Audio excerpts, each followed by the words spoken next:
Good afternoon and welcome to the Lunchtime Series with me, Kimbertz, leading the charge with insights, information, and ultimately effective results.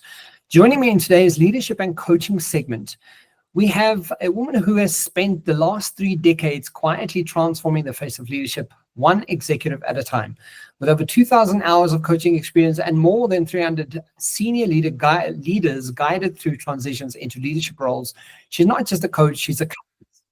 Her work spans sectors, industries, and leadership levels, and her impact has been profound, especially in championing women leaders and building strong future-ready pipelines of influence. Please welcome to today's show, Gayatri Krishnamurthy. Hi, Gayatri. How are you doing? I'm doing very well. And thank you so much for inviting me. It's a pleasure being on your podcast. Thank you. And thank you for making some time. So to kick it off, tell us just a little bit, 30 years of working in leadership, and I was looking at your profile and the things you've done in life, and it's quite the CV you have. So don't you just want to just give us a bit of insight of who you are and tell us more about what it is you do? So there's an Indian dish called bhel puri. It's a mixture of everything, something sour, something sweet, something crunchy. So let me start. I was, of course, my base is in India. I was born in east of India, went to the north of India for 10 years, and then I did my schooling and college in west of India, and now I'm settled in south of India. So, kind of a little bit of leg everywhere. And then in between, I'd also been in the US for 2 years. And my father was a teacher, so I grew up in a campus atmosphere. So it was a very cosmopolitan atmosphere, which, made me feel very confident. And I had parents who were like, let me be what I wanted to be. So, when I met women whom I coached later, it was quite a awakening for me that this is what happens to women otherwise. So I love numbers, and I was very good at maths. And my dad was a very logical person, So I remember him sitting and saying, commerce is the best, profession for you. And I did not like accounting. I like numbers, but not accounting. So I took statistics. Okay, so I graduated in statistics and then did my master's. And I was in a company where we used to do a lot of learning and development. So I was able to develop myself quite a lot with inputs from my boss, from other programs, etc. Then I got married, and I suddenly, funnily enough, when I and my husband married, we said we were career people. So dinks, double income, no kids. But I don't know what happened, must be hormones. I just had to have a kid. So I had a kid, I took a break. And when I came back from the break, I studied a little bit more, especially in technology, because my husband was in technology and I didn't know the languages. And also I learned in those days, it was all DOS and DBase. And then I worked for a couple of years and then I went freelance. So I don't know whether you can say I was a leader. But yes, I was a CEO of my own company. And I made a choice of being a single person company and used in those days, even in India, that was just the advent of your internet. So I decided to be alone because I did not want to earn for someone else. So I somehow had a lot of flexibility in how much work I do, what I do, how much work I do. Unfortunately, being a freelancer was not very common, and being a woman, it's not like people took it very kindly. There were a lot of people had their own ideas about it. But I had a very nice boss in my first job after my break of 3 years. And that helped me gain a lot of confidence. After that, I was in a company where I was actually a business unit head. I made the company profitable. After that, I decided to go on my own. So I've been on my own ever since. Started with a lot of psychometric tools and assessment. And over the years, built up my arsenal and had to make a lot of choices. And then 12 years ago, I just for a lark said, let me look at credentialing as a coach, and realized that a lot of my work was already coach-like. For example, I used to do headhunting, so you do rather than career coaching. So then I fell in love with coaching, and as I like research, again with numbers, and I like writing. So all these three things together keep me, happy camper. Yeah, I love that, and it's such a rich kind of experience that you have. And a lot of the times when we speak to coaches and when I speak to leaders like yourself, they usually bring their own essence and their own passion to their coaching styles and their coaching approaches. But I mean, so part of what you do is you very often work with leaders. And for listeners at different stages of their leadership journey, for example, what's one of the universal principles that remain constant regardless of experience level? What would you say that would be? So there's not just one principle. I would say there are more than one principles. But there is one principle, whether you're a leader or a follower or just coming up, and that I think is I learned it from Carl Rogers' books on being a person. It's unconditional regard for the other person. Unconditional regard for the other person. So you treat them as a human being. At this point, I have task A. In task A, XYZ has failed or I have failed, but not as a human being. I think for the leadership, that is extremely important. Other than that, I find that for a leader, curiosity and openness are two qualities which are extremely needed and useful to understand people, especially in an intercultural situation, like I'm talking to you and you're from South Africa, I'm from India. I'll have my own ideas about what you do. In fact, I've had many experiences like that. So in that curiosity and openness, can you learn and accept the differences? So I think those are two or three things which are very important. Others are just regular human values of respect, fairness, equity. I have to admit that those are relative values. For example, I might be honest, but I might skip a queue. So it's not written in stone, but overall, yes, that is what I would think are important values for leaders. Does that make sense? Yes, I love that. And I think, it's funny that just probably in the last month or so, I've recognized how this conversation about the importance of the human side of leadership and the importance of recognition of the person who's on the other side of your conversation. And it's almost as if leadership as we know it, and from your experience, you've been doing it for some time now, and have you also noticed that we're now in a position in leadership where the human side of how you lead is pushing the agenda? It's almost like that is the most important step to start with before anything else. Absolutely. So people say in the era of AI, what can a leader do? It's exactly this: humanity, respect, empathy. It will not come out of a machine, maybe to some extent, but how do you make yourself unique? How do you feel? So I think, yes, it is becoming more and more important. And unfortunately, there are many, many, many leaders who don't have it and who go back and forth. So you cannot pretend to be having unconditional regard. It's not that I will fake it or, fake it and make it. So it has to come from within. And I think this curiosity, openness, etc., if you go and live the life, you will have more empathy. There used to be a BBC program. I mean, in those days, we used to see more of BBC than any other, called Boss's Day Out, where they had to do everybody's job. Amount of change that that person showed after doing this was amazing. So, and the other thing is, leadership is not just in the office, it's very much at home also.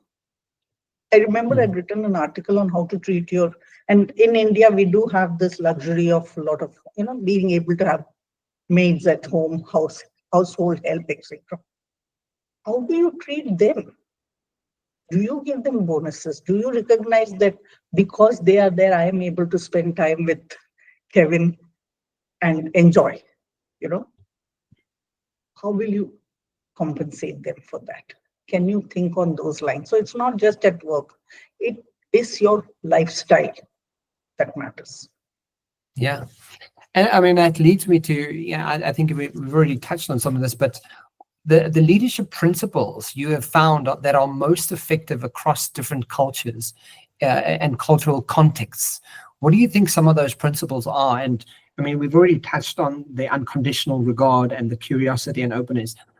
Are there similarities through it? Because, from cultural aspects, so I think, let me tell you what one or two examples of what has worked for me. Okay, so there was this lady from Korea who was being coached by me, very young person, etc. So then I told her that, I've heard a lot about BTS. Just the fact that I'd heard about that, and of course, they didn't expect older people to know all that. So I think general knowledge of that kind helps. And when will that general knowledge come? It is out of curiosity. Yeah. Are you learning anything about them? And it's not to please them, but be open. So don't have an agenda of, today I have to achieve this. I think we should leave half an hour or 1 hour of our time to be just bored, not have agenda, and absorb whatever is coming, either on TV or on your laptop, or just look around, Yeah. So I think that curiosity and I would call it a trivia collection. So trivia as such doesn't seem to have any great use, right? Because especially Google and all those, you can find it. But if you absorb things about other culture, I think it helps. Yeah, I think that's such a significant position. I mean, if I look at South Africa, we have 11 official languages, and and that's not even anyone who comes from overseas or other nationalities that live here. So there's South Africa is a melting pot of culture and diversity, and I think we have a good sense of really, and I mean, admittedly, we struggle as South Africans. We still struggle, but I think compared to other nations, very often we do it really well. That we are very invested in the cultural differences that we have, because we have to. That's how we get along, and we achieve more. Absolutely. Same with India. It has even more states and more languages and more culture, and all of us are multilingual. I think most of us. We speak mostly at least 3 languages, definitely 2 languages. It's not just English ever. That helps. And just look at our list of government holidays. There is some festival in every religion and every different state, So I think, yes, that helps a lot. But just being, like I said, being open to it and accept that sometimes you don't know and you have to learn. So we lived in the US for 2-3 years, and I went there with my son. So I was not working. And the first time I went to McDonald's, 2 things happened. First, they said to go or here. I had no idea what it meant. Dine in, dine out, to go or here. I said, what do you mean? And then they explained, and little bit of accent was also. And then I don't have a problem with non-veg. So I said, can you remove the burger and give me this? So I had not experienced this McDonald's kind of assembly line. So the lady told me, I will give it to you with the burger because I have to, you remove the burger yourself. I think it will be different nowadays. But just that experience of different culture has hit me so, as soon as I go there. So Yeah, I think those kind of experiences help me realize that others may also be feeling it when they come here, you know. So I've absolutely. done, I remember doing a lot of coaching for people in Philippines, okay? And they are very religious, okay? So there was a lady in American who had gone to Philippines, and even she was struggling, though, like you said, Christianity is the religion, but Christianity has so many offshoots and difficult to understand each other if you don't even know that there are offshoots. So I think the amount you don't know is so much that you just have to accept it and be aware of that, and give the other person the regard, saying that, okay, they come from that background. So this is what is happening. So then you can meet in between. And the second thing I think is that you must assume that people will respect you also. You don't have to sit and establish your respect as a coach. Turn up and be yourself. I think works in leadership also. Be your authentic self. Yes, I like the phrase that you use. Assume that people respect you. Just because very often, yeah, and I'm making a generalization, but often people are on the defense. They're really not sure that, and I think, I mentioned, I spoke to someone the one day, and I also asked, how do you know that this is like this is a strength for you? And I'm not sure what we were talking about. And he's like, no, he looks at some of his characteristics as part of his superpowers. And I thought, and I learned this years ago, and I was like, what a beautiful frame to just assume that, what if they like you?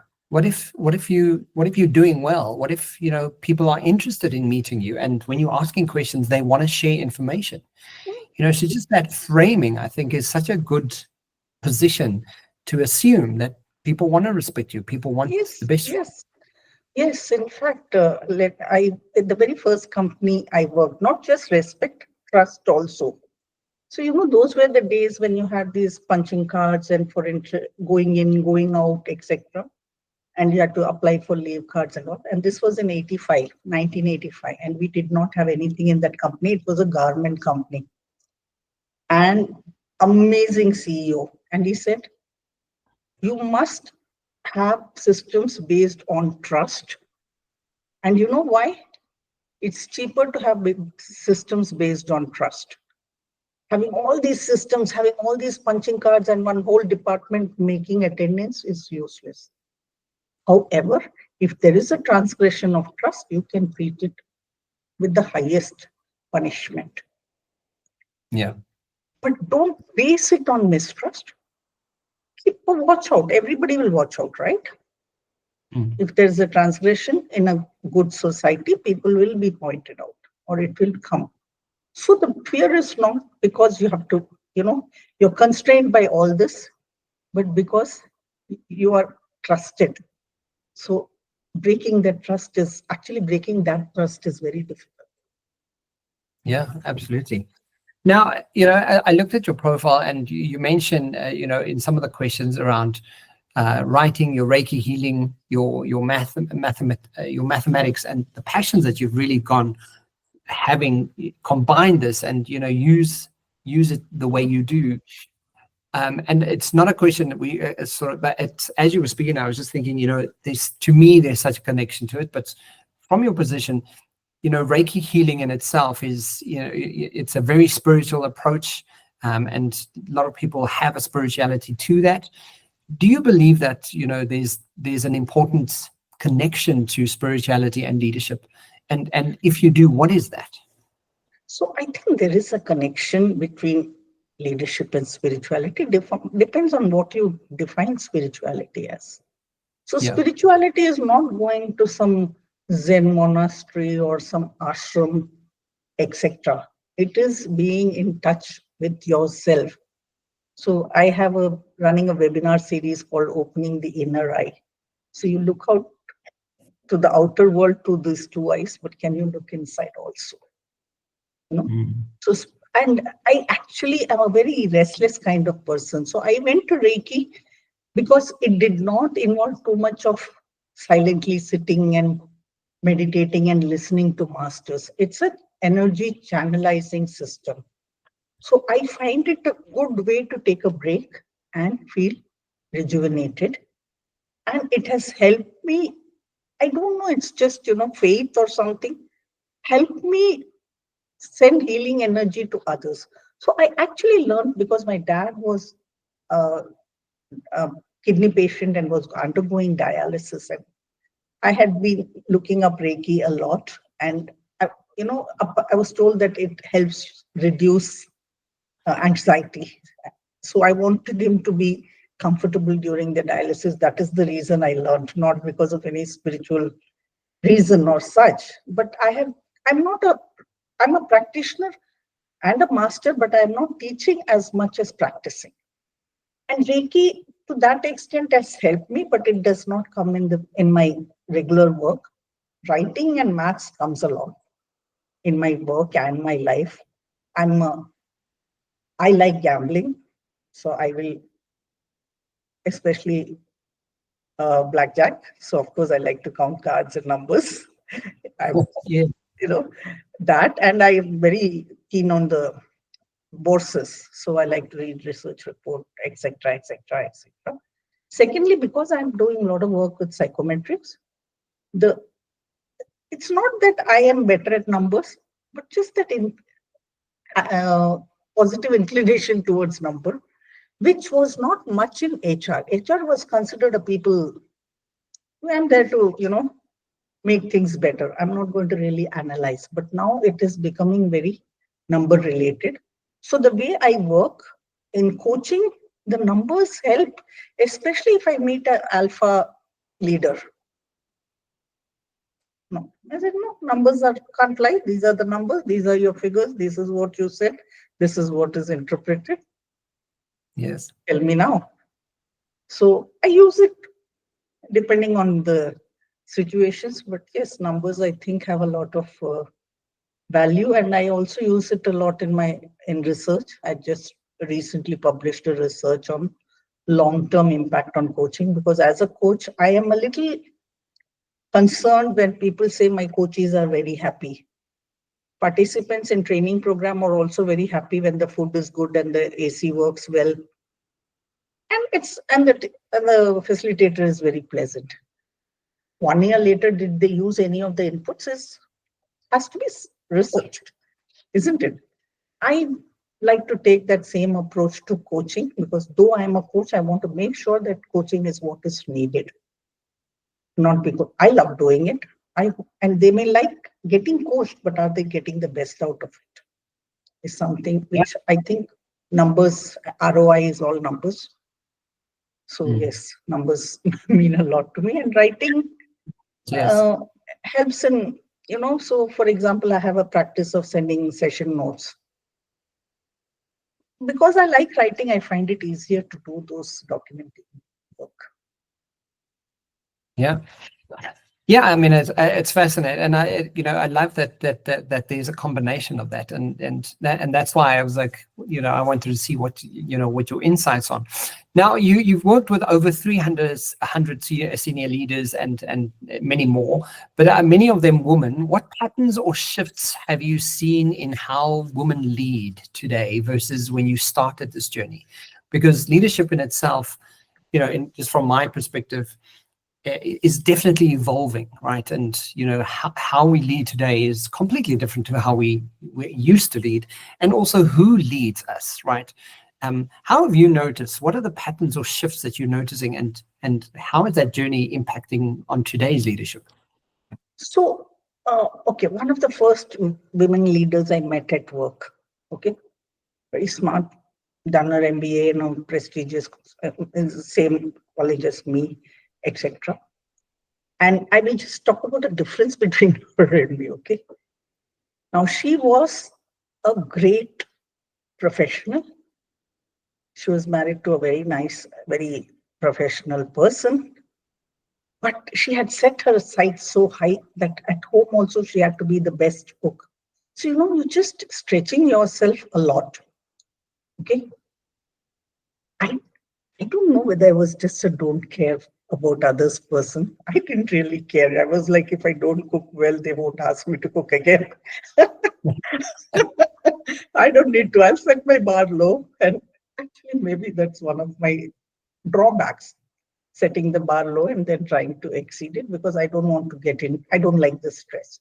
So I think that was this be all, a superwoman syndrome, which was very common. It is reducing a little, but a long way to go, you know. And the one thing which I had done was actually had the career take a backseat, because I loved being a mother. Not because motherhood needed my career to take a backseat, but because I just wanted to be in this role throughout. Okay. Nowadays, there is a lot of negative criticism about that from even other women. Yeah. Saying, oh, you're not even trying to break this glass ceiling. And I keep saying that this glass ceiling is not there, it is all around. You don't just break the glass ceiling at the top, you break the other ceiling also. What is wrong with being a happy housewife who doesn't have to earn? I was having a happy life for the 3 years. In fact, I think the support from the partner is also much better now, because they're taking. But I was lucky to have a spouse.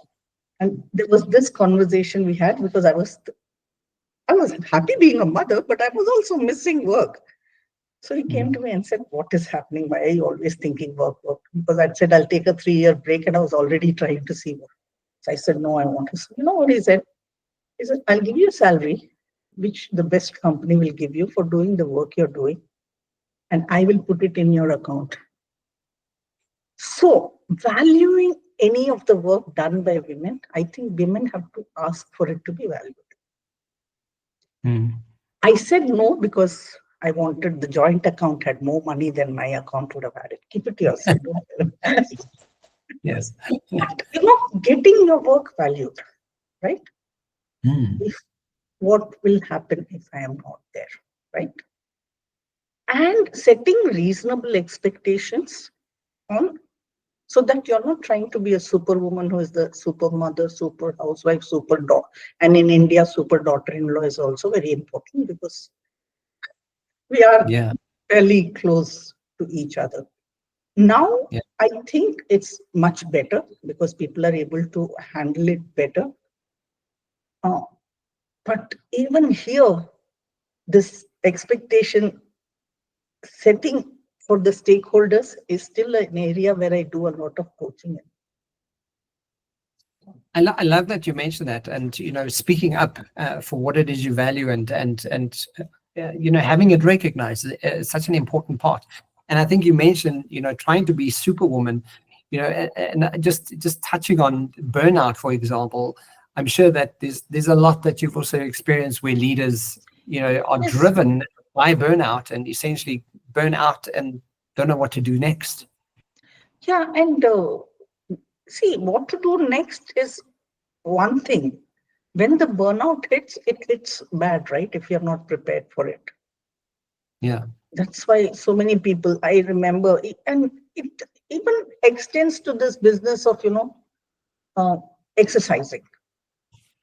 Okay, set your expectation realistically. I have had coaches who will say, tomorrow I'm going to be different. Every day I'm going to exercise for 1 hour. I said, what will happen if you don't get it?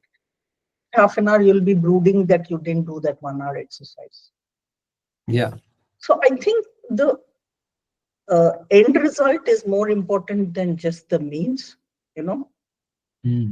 So getting worked up about this achievement, hyper achievement, saying that I am, because even I get little, I feel, oh my God, they're running marathons and they're older than me. I can't even run 3 kilometers. I can walk. So, Yeah. yeah. So you can't keep looking at that, right? But there is pressure to, you know, and the other one difference between men and women, which I find very common, is also undervaluing ourselves. So there is research done saying that when people do their self-assessment, women rate themselves lower than men who have done similar kind of work. Yeah. Okay. So where again valuing yourself. How do Yeah. you It's interesting value that, yourself?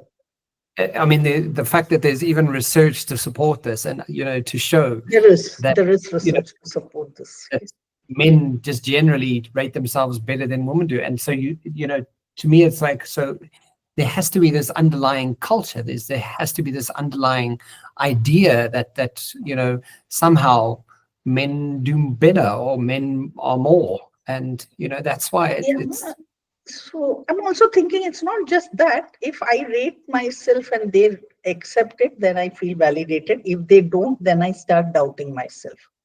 yeah, Whereas it can be that I can fight for it and yeah, then absolutely. accept it as lower. It's okay. So do it realistically. I mean, and the last question, just around the coaching and the leaders that you've impacted, because you've obviously dealt with such transitions at various levels in leadership. What are some of the unseen blocks? And I think you're touching on the undervaluing. I think that's a really big block that a lot of leaders do. We don't value what we do well, or and essentially it becomes an unconscious block that we have. What are some of these other blocks that you've noticed that leaders need to have? I think one of the blocks which people have is saying that I am very, cooperative. I cannot say no. Okay. Now, what happens? Take a typical scenario. Okay. I'm working in the office. I have a direct report who comes and asks me for my time. Okay. I have committed time to my spouse, but this direct report is very important and they may not like it if I don't. So I say yes. And similarly, I keep saying yes. When they say yes, they also say no to people who are not as belligerent or as demanding. So Yeah, long-term demands go unmet. Could be a child's PTA, it could be a recital, anything. So in the they say that they are very cooperative, they never say no, but they don't recognize what they are saying no to when they are saying yes. They don't pause and think. And again, setting expectations. Like suppose you're my friend, okay, and I always answer your calls. And one day if I don't answer, I'll feel bad because Kevin is my friend and I didn't answer. But how yeah, about setting an expectation with Kevin that I will answer, but if I don't answer, I'll get back in one day. And 1 to 3 p.m. is my time. And actually, people feel that, we can't do such expectation setting. But you can, but it's very difficult to do. It's almost like if I am not in the public domain, I may lose out. So that need to be seen, especially in the kind of world we have in social media, etc., yeah. is very high. Does that make sense, or am I rambling a lot? No, I love that. And I think, as you're speaking, I think boundaries, like we don't set boundaries and we don't create those expectations. And because I'm a nice person and all these things, we just tend to say yes to things that we shouldn't be saying yes to. So, and that also leads to burnout, or it can lead to burnout, and it can lead to And let me give you a brutal example, which will not please people. For example, we have grandparents, right? And if I get married, I'll have 4 sets of that generation people. Okay. And in India, it's very common that if a grandparent expires, you go there for 10 days. My grandfather expired, and my father called me, and my husband told me, you have 7 more of us. If you take 10 days, in the next 3 years, you may have to take many 10 days. Do you have that leave? And what are you going to do there? So set the expectation, find out if you're needed or it is just, to pacify someone. Yeah. And it happens with a lot of people, saying that, death. Of course, deaths happen. I'm not saying they don't happen, but even there, you'll have to prioritize what is your role, isn't it? So grief, I mean, there is leave for grief now, but it's not endless, right? Does that make sense that you have to prioritize and set expectations right and be there where you are needed? Absolutely, I love that. So Gayatri, if you had to summarize today's conversation and just what you want people to know about who you are and what your message is throughout our conversation, what would you want people just to take away from today's conversation? So I'm someone who loves people, but I'm also I call a spade a spade. Okay. And as long as people do well, I don't care whether they like what I suggest. My prescriptions may be a little bitter, but I give it from my knowledge and with pure heart. And very often it works. And sometimes it's taken well, sometimes it's not, but I move ahead. And I also look at, like Robert Asimov, he's a favorite author of mine, the good of larger number of people. It's not just one. So social impact is very important. So you look at the larger good, not just, we are just a small mosquito in a big place. So look at the larger good and work towards that. I love that. Yes. Yeah, and it's such a beautiful sentiment. Thank you. Thank you for sharing that. She's been doing it for the last 3 decades, quietly transforming the face of leadership. Gayatri Krishnamurthy, thank you so much for being here and thank you for spending some time with me. Thank you.